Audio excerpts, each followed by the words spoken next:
bless you all today. This Miss Balian 2025 contest is the major event, the highlight of all events. I would like to congratulate the winner of the crown for Miss Balian 2025, Ray Denise Daphne Cahigas Tino.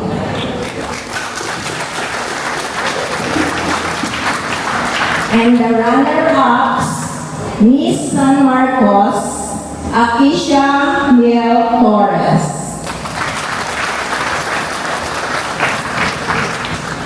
Miss Candelaria, Maria Lourdes Salamatin Flores.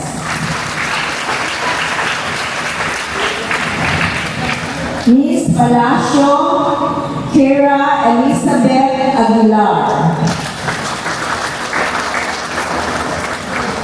And Miss San Isidro, Phoebe K. Makatibba.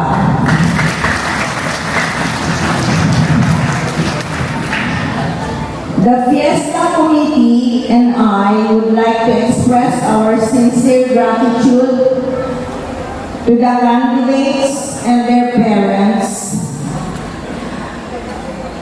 for their commitment and effort to raise funds for a common cause, and that is to fund the Fiesta celebration and our projects for the church and the community.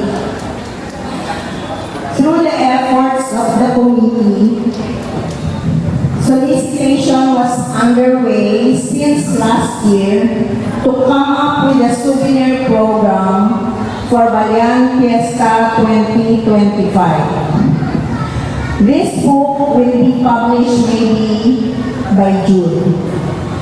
Relative to this souvenir program, I would like to thank my officers and members for their dedication and hard work.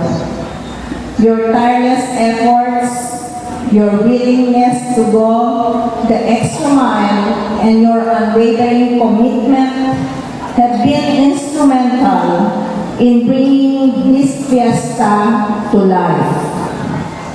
Without you guys, the fiesta events would not happen.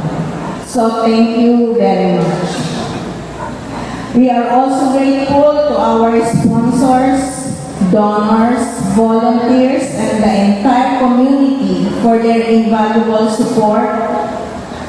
And let's make this fiesta a memorable and meaningful celebration for all. Thank you, and may God bless us all.